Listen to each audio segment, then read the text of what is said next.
Welcome back, Central Valley Foodies. Today we have a very special guest. We always have special guests, but this week we got an extra special guest. Today we have Mark McAfee of Raw Farm in Fresno. Raw Farm is the largest raw dairy here in the United States and in the world. And it's right here in our backyard in Fresno. Welcome, Mark. Thank How you, doing Jordan. today? Thanks for coming out. Very good. I'm glad to be here. We have a really good discussion about all kinds of stuff. We have all kinds of stuff. Yeah, I talked to you the other day, kind of got some of these pre-interview questions, and I just really want to dive in more and educate our audience about the health benefits of raw dairy and educate them a little bit more on raw dairy consumption and how that looks like in our marketplace today. If you could just, anywhere you want to start, just about your background a little bit. I know you've been in business for 23 years. Started with Organic Pastures Dairy Company, and then 3 years ago, you kind of transitioned. We changed our name from Organic Pastures Dairy Company to Raw Farm right at the beginning of COVID. Been doing this for 23 years. My previous life, I was a certified paramedic.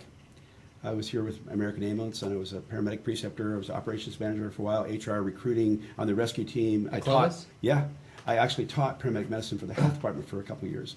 So my background's pretty steeped in pre-med and the human condition in terms of health and emergency health in terms of care. My wife's a nurse, so that kind of is a backdrop for what brought me to raw milk. Because I retired from paramedic medicine in 1996, and I took over family farms. There was 1,000 acres my grandparents had that my brothers didn't want to farm, and I was kind of done with 24-hour shifts. And so my wife and I took over the family farms. We very intentionally decided we were going to connect directly to people, not a processor. So we investigated what connecting to people was all about. And I'd grown up on a dairy when I was a child. So we said, let's restart a dairy, but let's do it differently. And let's intentionally make products that people want, that they would trust and want to connect directly with us, pay us directly. And we would have a value of that complete product to people. And that very quickly evolved into raw milk. Nice. And we've been doing that now for 23 years. And we're the world's largest raw milk producer of raw milk. We have the whole milk, cream, cheese, butter, and kefir, which isn't sitting here. It's someplace else. I think you already drank it. I drank it all, yeah. Yeah, he ran off with it when we... But today was my first day actually trying raw products, and that's I'm kefir. still getting used to this. Oh, this one's kefir. This stuff... Kefir is the ultimate gut-healing food. And what's interesting is I'm very much involved with research. I do a lot of research. I consider myself a tenacious, persistent student.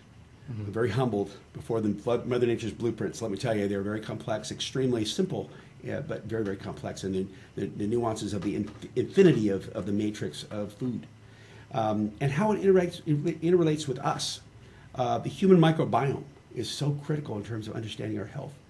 And we're way ahead of where the medical community is today and the pharmaceutical community is and stuff in terms of prevention through nutrition. Yeah. And that's really where your foodie audience is probably going to wrap their head because... Yeah. So for my audience out there, so microbiome, I know a little bit.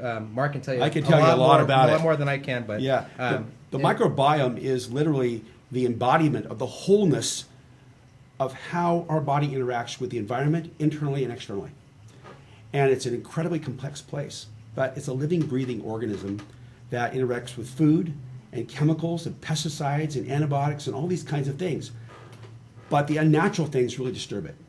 In other words, the living bacteria and the enzymes and proteins and sugars in your body really don't get along very well with these preservatives we have modern day and antibiotics that kills it off. Remember that 80% of your immune system is the microbiome, the living bacteria in your gut. Wow, 80%. Yeah. And the gut is the largest immune system organ in your body. That's not for me, that's from Dr. Bruce German at UC Davis, the International Milk Genomics people. And what's interesting is about 60% of all the living bioactive elements found in raw milk are found in the butterfat cell. So what's that tell you about skim milk? Wow, you want to have a unprocessed whole milk because that butterfat really carries a lot of the good stuff with it. And it's interesting because not a lot has been known about the United States research about raw milk because research dollars come from grant dollars from big processing companies, and they're not really interested in raw milk. They're interested in things they can take out of raw milk and make into a pill to sell you to supplement. And there's a lot of research on that. But what there's a lot of research on is breast milk. A lot of research on breast milk. And what's found is it is the ultimate first food of life. The baby is born literally without an immune system. The gut is void of any bacteria or active enzymes or anything. Mom gives it to him. Mom gets it. It's the birth canal experience. Baby's just slathered in all that goopy stuff, and then the baby's put it on mother's breast, suckles colostrum first for the first day or two, and then raw milk. And that's all they get for 6 or 8 months if they're breastfed. No water, nothing else. And so that first food of life, it really tells you a big story about those things that make us most healthy and supports and transfers an immune system from mom to baby. Yeah. So in this world now where we're concerned about having strong immune systems from all this stuff you know about, viruses and bacteria and antibiotic-resistant bacteria and COVID, and it's those that don't have immune systems or have a weakened immune system that get sick or die. So our community of consumers are really interested in building a strong immune system, starting off with breastfeeding, and then after that, building and developing a child's immune system as well as an adult, all the way through old, 60, 80, 90 years old. So these are the foods that are also consumed by the blue zones around the world, those that live to be 80 to 100 years old. I heard of the blue zones, yeah. Yes, the blue zones are a fabulous place to understand the human condition and how it can really do well with food and not much else. Obviously, there's sunshine and love and the community and fresh air and things like that, but the food is a basic part of how someone can live a long life without having a lot of disease. Yeah. And those are whole unprocessed foods, and a lot of them are fermented foods. Yeah. These are ways of life we've done for many years. Forever, yeah. We've only cut them off until, how many years ago? Well, if you look at the late 1800s and you understand why pasteurization began and the whole modern idea of processed foods, it was because it was so much easier to do processing than it is to clean up the act on the farm. If you could take all the milk from all the milk around and don't worry about the quality and just process it and render it, quote, safe, then you're good to go. And that's what started happening in the late 1800s, 1893. Strauss brought in the parboiler and started cooking milk that was killing people because it was filthy milk. Remember that people were having all their cows in the 1700s. Everybody had a cow. They started moving to the city. They brought the cows with them and had big dairies in the city that they couldn't feed properly. They didn't have their green pastures. They also didn't have clean water. So that milk was killing people. And so Strauss said, just cook it. And so they did. They cooked it. And what do you know? People stopped dying as much. They still had deaths because the water quality was so bad. Because the water quality was bad. Really bad. But by the 1920s or so, pasteurization was pretty much perfected, and you could take any kind of milk and render it, quote, safe. But you also made it very allergenic and hard to digest. Yeah.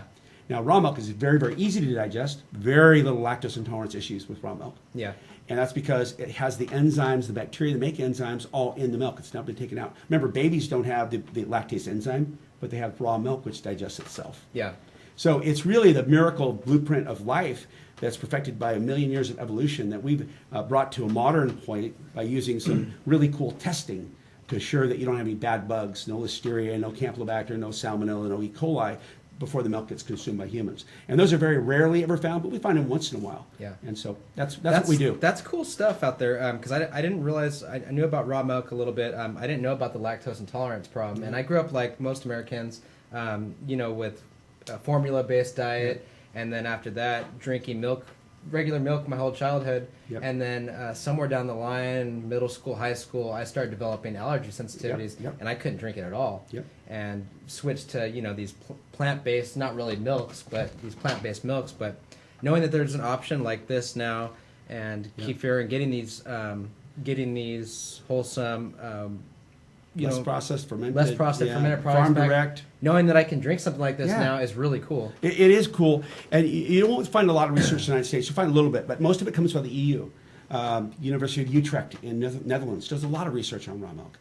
There's other research centers around Europe, in Germany, and France that have done a lot of research on raw milk. And they're all PubMed, NIH listed with the FDA, and you can actually see them, and they're actually peer-reviewed journal published. And they're there. There's hundreds of them. We don't really reference a lot because they really conflict with the industrialization of Americans' foods and that we have farmers over pharmacies, and the whole food before medicine kind of a thing, where our movement is basically trying to prevent disease and extend life and get rid of inflammation. Inflammation driving disease processes. Yeah, they say, I've heard a lot this too, is like your gut is kind of like your second brain. Yes. And it can detect all these different things that you talk about. Well, it's more than that even. There's the gut check, but there's the gut-brain alliance or link or what's it called? There's a gut-brain, there's a link. I can't remember the exact word for it. But you make serotonin and dopamine in your gut. And those are the feel-good hormones for your neurotransmitter for your brain. So when your gut is well, you feel well. You're less depressed. You're more optimistic. You think better. You sleep better. You poop better. But the serotonin and dopamine link is the gut-brain axis. That was the word I was looking for. It's very well understood that your brain functions well when your gut is well, and your brain doesn't do well when your gut doesn't feel well. So the serotonin and dopamine are synthesized from your gut, transferred to your brain in the blood system, and actually makes your nerves work. Take a note. You want to feel good. And Yes. some raw products in your life. Yeah. So I'm going to back up here a little bit, Sure. minute mark, because your story is really interesting. I think it's really cool that you started in a first responder field. Yes. And saw Saw sick it all. people. Saw it all. Saw sick people. Yes. And basically got an opportunity, with your wife who's in healthcare and sees the the nurse health delivered field as babies. well. Yep. I mean, and then getting the opportunity to take consumers and create a farm and just heal the people, basically. Correct. I think that's really cool. And by the way, it's a powerful motivation for what I do. It's why I'm so excited about what we do. My son's deeply involved with he manages our company now. He's got a master's from Fresno State. My daughter, she's a social network queen. She got a degree from Fresno State in marketing, so she runs all the. She does your marketing. Yeah, she does all Yeah. the labels. Fantastic job. Kaylee's fantastic. My son's Awesome. great. Aaron's fantastic. But it's a community, and all of us are very excited in the family because of the feedback we get from our customers directly. They come to us and say, "You don't know how much better my gut feels because of the kefir. You don't know how much better I feel because of this and that in terms of my asthma getting better." And that's not a medical claim. That's being told me by my consumers all the time. Mm-hmm. And it's supported completely by the studies done in Europe. Yeah. The Parcel study, the Gabriel study, all these studies had follow-on and everything showing that children that consume raw milk have a much decreased level of asthma because inflammation is reduced. Crohn's disease, I hear too. Crohn's disease, absolutely. Yeah. There's all kinds of stories you'll see online, plus documented ones at farmersoverpharmacies.com, where people colitis, Yeah. irritable bowel syndrome, irritable bowel, Crohn's disease. I mean, when you've got 130,000 colostomies, ileostomies being performed every year, there's something really wrong. Yeah. That's not normal. That's something wrong, and it shouldn't be considered the normal solution. Now, it might be life-saving for certain people, but the bottom line is that's not normal. And what you can do is by changing your internal gut microbiome, you can actually get rid of the inflammation and not have that surgery. And that's what the stories are talking about. Is I was 2 weeks from my surgery, decided not to have it, decided to go on a different kind of diet, and resolved it. Yeah, you are what you eat, kind of, Yeah, we are that's, what we eat. That's a great little message there. It's it seems kind of obvious, but our food systems and how they've changed, I think through the years, it's just we're not familiar with a lot of these things, and I think that we've gotten a little scared. I know I was before when I heard raw, I was like raw. Why do I put something raw in my body?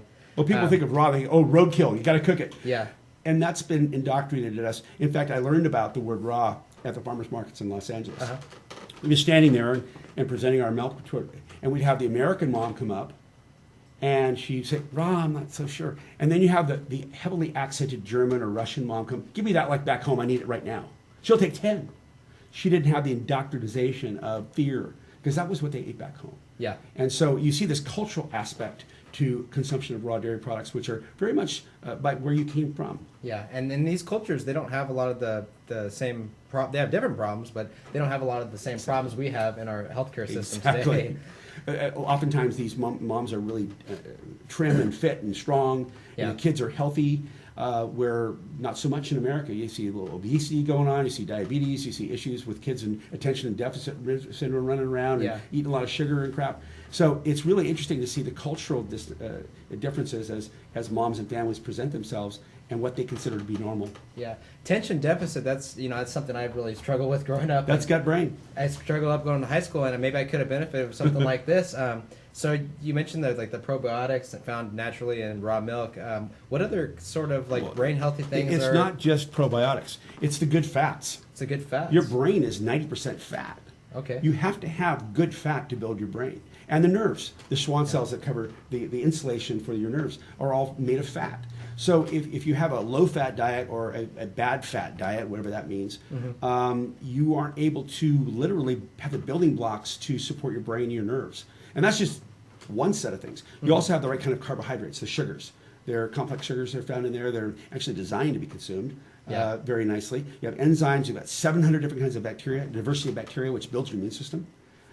You've got 2,500 different kinds of proteins that are not denatured.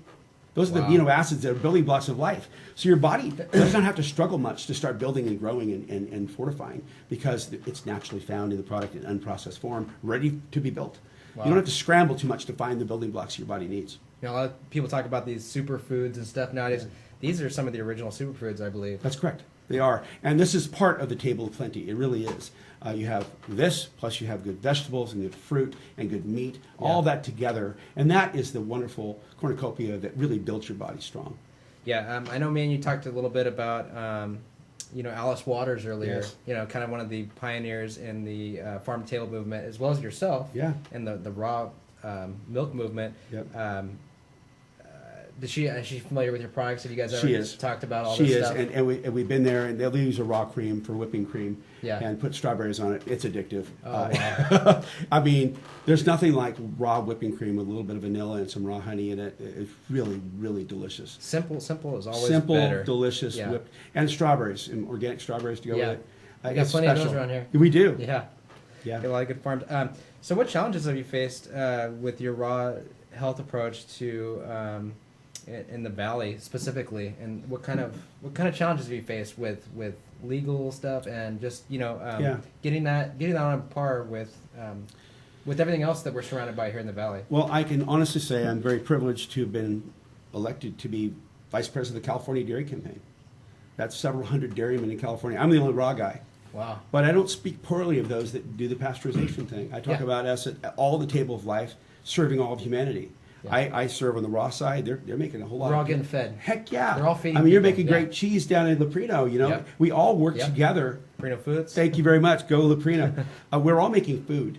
I mean, there's a lot of your cheese going on pizza. You wouldn't Yep. use a raw cheese to do that. So we all feed people together. And so as a result, I've not been shunned. Initially, I was a little bit back in 2000, but I mean, literally the last 10 years, I've been embraced as a spokesman for California dairy and farming and organics. And I've spoken in Washington, D.C. many times and represent us as a group of people that serve humanity. So there hasn't been a lot of dystonic problems here locally with politics at all. I think the greatest problem we have is literally the FDA.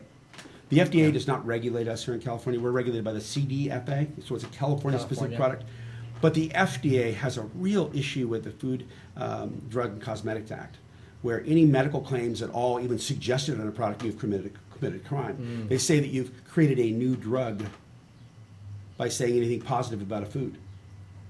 I'm sorry, that's not a drug. That's food. This This is food. This is preventative nutrition, nutritionally dense foods always that been nourish your food. body, right? Yeah. New drugs is your idea. It's not mine. This is health foods that go back thousands of years. And if people want to talk about how their medical conditions got better because of our food, that's not me talking, that's other people talking. Yeah. But they have a real issue with that. And I think it's their pharmaceutical interests. I don't know how that all links together. Yeah. But they regulate our interstate commerce of raw cheese because the cheese can be sold in all the stores in the United States. So it is an interesting dynamic. We're getting through it.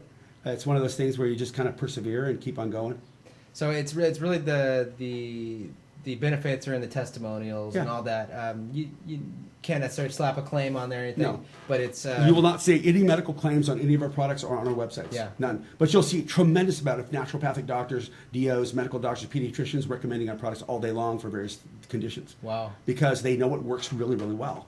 And they know that corticosteroid shots have all kinds of side effects. Yeah. And antibiotics have a backside to them where you get antibiotic resistance and the antibiotics aren't working anymore. So, it's one of those things where the market speaks its own right. SPINS data is the barcoding that you get when you scan your bar. We are 44% growth this year at Sprouts. 44% growth in the natural food stores. Yeah, and I was just about to touch on that too. So where else can we find you guys' products?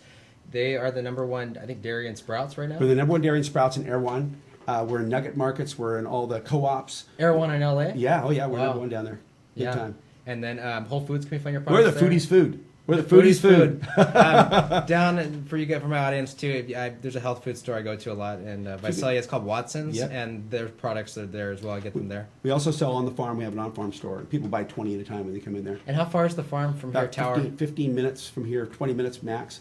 We're southwest about 12 miles. Southwest of here. Okay. Yeah, they're just such cool. Go check out Raw Farm, guys. Go follow them on Instagram. Do you guys have Facebook? Oh yeah, we've Go got check it all. them out on Facebook. Go on. I'd encourage you if you want to learn more about raw milk, raw dairy. Mark, go on YouTube. I know I watched a few hours worth of interviews with him on his products and his mission with farms over pharmacies. Can you maybe talk a little bit about that? Well, many years ago, I recognized that I didn't want to profess as an expert. I didn't want to be the guy that said, you got to do this because I say so. I never wanted to do that. I don't want to do it. I don't do it. What I do want to do is hear your story. I want to hear your story of what happened when you consume these products. And just hear your story without suggesting anything. Just, I want to hear your story. I want to interview. Tell me about your story. What did you have? Oh, I had a really, really bad antibiotic-resistant infection. I had chemotherapy because this antibiotic infection, the MRSA, was going to take my hand. And they're going to have to take my hand off of it. But in doing so, destroyed their gut because the chemo actually destroyed the gut microbiome. And they recovered it by using kefir. Oh, wow. It wasn't our kefir. It was somebody's kefir back in New York. But they wanted to tell the story. It was a MMA boxer. It cut his hand really badly, bad infection. But he recovered. His story is on the farmersoverpharmacies.com website. And they're all Vimeo videos. Another one is a young gal who was literally just a few weeks from having a colostomy or ileostomy from Crohn's disease. And she said, I'm not going to do that. I'm 23 years old. I'm going to do better. And she started a whole food diet, which was highly anti-inflammatory. Avocados, sauerkraut, different kinds of vinegar, raw kefir, all those kinds of things, bone broths.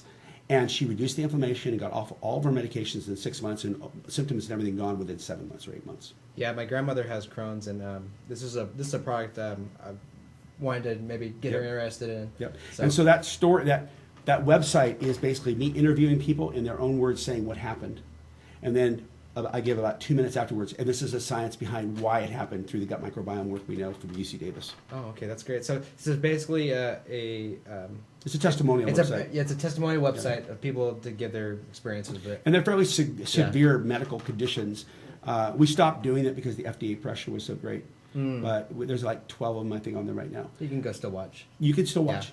But I tell you, the pressures are very intense from the FDA to suppress any kind of concept of knowledge about health prevention and nutrition treatment with food. With food. That's crazy. It really is. So, a little bit about the probiotic and you got different products here. So what's the differences in like medicinal stuff versus like your Well, cream? this is directly from the cow. That's straight up from the cow. Whole cow milk, 4.5% butter fat, and it's just been chilled rapidly and tested. That's it. That's Okay. just whole milk, unprocessed in any way. This is the same stuff, except it's had 12 different additional probiotics added to the diversity of bacteria you find in whole raw milk. Okay, so you take the milk and then you add more bacteria to it. And then we culture it using a warmth of 80 degrees, a little less than body temperature for 2 days. So it becomes like yogurt. Yeah. And this one gets a little touch of it vanilla tastes just in like yogurt. It's just got a little bit more tang to it. Yeah. And it's a great base for a smoothie. Oh, I bet. Pour that into a smoothie, put all your berries and bananas and raw egg, whatever you want to do as a smoothie. Yeah. Foodie smoothie. Yeah. You do whatever you want. And this actually activates everything because it's alive. Yeah. It's filled. And then the cream, obviously, that's 40% butterfat. This is 4% butterfat. This is 40% butterfat. Remember I said that 60% of the bioactive elements found in raw milk are carried on the butterfat molecule? Mm-hmm. That's the anti-inflammatory component. Yeah. This is 40%. So you can carry, there's a massive amount of anti-inflammatory component found in those fats. The butter down here is 86% butterfat, and that's never been pasteurized. So it's extremely anti-inflammatory. So is the butter, so I know that right now in the health community, like grass-fed butter is really popular right now. That's the stuff. That's the stuff. That's the stuff. And it is not just the fact that the cows get pasture, but that it's raw. Uh-huh. And those CLA values and omega-3 fatty acid values, and anti-inflammatory properties, the alkaline phosphatase, all those stuff that's in there that would be changed by pasteurization are completely alive and well. And this cheese here has never been above body temperature of 100 degrees. So it's truly raw cheddar everything's cheese. intact with it. Exactly. The whey proteins are pretty much taken out because you just go mostly casein in the cheese. But nonetheless, everything's intact. Nothing's been changed by heat. Now, is raw cheese, does that go along the same lines as raw milk? Is that a harder product to find out there? I don't see that much out there. There are some raw cheeses out there other than our brand. But the technical question is it truly raw? The FDA does not designate what raw and pasteurized is. It's interesting because you can actually not have a pasteurizer license, cook your cheese and call it raw because you don't have a pasteurizer license, which is a technical detail. So if you take your milk to 150 degrees or 145 degrees in 30 minutes, or 155, whatever the technical line for pasteurization, depending on what kind of technology you're using. Right below that, you can call it raw and get away with it. In Canada, you can't. It's called thermalization. So this is technically a truly raw cheddar cheese, and it's never been that funny business of taking it to a higher temperature. It's the real stuff. Cooked it. This is the real stuff. Yeah. So what kind of flavors you guys have? You guys, right? This one's We cheddar? have a cheddar. We also have a jalapeno, Oh, which is pretty popular. sounds like good on a burger or something. Oh, yeah. it's delicious. So what are your favorite products? The kefir. The kefir? The kefir is a go-to gut microbiome immune system food. Yeah. How do you eat that? You make a smoothie, you said? Make a smoothie. Make a smoothie every day? I guzzle it straight, Yeah. but if you don't want to, great, just make a smoothie. Add whatever you want into a blender. You can put green stuff in there, you can put lettuce, you can put avocado in there, egg in there, you can put anything you want, and blend it all together, and even a little raw honey if you want. How much would you recommend like somebody taking of this stuff every day? Is there a limit, or is it? It's not really a drug, it's not prescribed, so what it is whatever you want. And I know some people that initially just craved it because their body just needed it so badly. And then after a while, they kind of backed off a little bit. Yeah. But initially, some people just, especially the raw cream and the fats, because they've been depleted by a lifestyle that maybe didn't get any animal fat. Yeah. Boy, I tell you, the brains just crave it. Yeah, I actually use the raw cream in my coffee, and I love it. It's good stuff. Yeah, it's really good stuff. Yeah. So We call that bulletproof coffee, by the way. Oh, bulletproof coffee. That's like the fat with the coffee. Is that what it is? Yep. Okay. Bulletproof coffee. So let me see. So we touched on the gut microbiome and all that. So what's your favorite health benefit you think you've experienced from doing all these products yourself, and then also giving them to people with testimonials? Well, my own personal testimonial, I'm a private pilot, and I fly unpressurized aircraft at 10,000 feet quite a bit. And my eustachian tubes are constantly open. I don't have any plugging. And a lot of people that have issues with inflammation have a problem with their inflammation. Oh, yeah, you mentioned that. Yeah, so it's almost like it unplugs. It's never plugged. I mean, the air just moves because there's not inflammation that's there causing plugged eustachian tubes in the ears. So that's my thing that I just love. And the fact that my teeth have never been stronger. Mm-hmm. I was having all kinds of issues with teeth when I was 28, 29, 30 years old. And I started drinking raw milk in the mid-30s. Since then, I've not had any problems with teeth. Stronger teeth, harder teeth, no cavities, no root canals, no loose teeth, really strong. All the stuff that's normally like associated with, eating dairy products, Yep. Well, the interesting thing about raw milk is that it's entirely bioactive and available. So you can actually absorb it. Yes, the vitamin D, you can actually get it and use it. You can take pills, and does it actually get assimilated and used is a question. Sometimes yes, sometimes no. But the bottom line is, in a whole food that's bioactive and complete matrix, it's just whole and complete, and it's Mother Nature's blueprint. It's bioactive. Yeah, you're getting that vitamin D and everything. I mean, I've seen those. I've seen like different milks. You look on the back, and it's like they add it to it. This is they all fortify it. It's got it already. It's the whole and product. it's bioavailable because the bacterial activity, the enzymatic activity, the proteins are not changed. Everything's there. It's a living matrix. It's an organism, and it's what's right. It's itself. Take a note. Check these guys out. Raw Farm. Go find them at Sprouts. Go find them at Watson's. Go find them at Whole Foods, Erewhon in LA if you're down there. Get this stuff in your body. Check it out. Try it. They got them different. If you not comfortable with the milk, try the cheese first. Start with the butter. Slowly incorporate it into your diet and see what works best for you, and if that's something you'd like to do. Is there anything else you'd like our audience to know, Mark? I think education. We say you don't sell raw milk, you teach it. Yeah. Because why would somebody want to drink raw milk? That makes sense. But if you teach about the gut microbiome, you understand what whole foods are, and bioavailability and the immune system status and all those kinds of things. You talk about history of 10,000 years of what the foods that the ancient Greeks and the Romans and all the people around the world, what would Jesus drink? I mean, think about all those kinds of things going back a long time. There's proof in Mother Nature's blueprint. Yeah, definitely. Well, thank you, Mark. Thanks for coming out. My pleasure. So nice having you out. Thanks, foodies. Thank you, guys.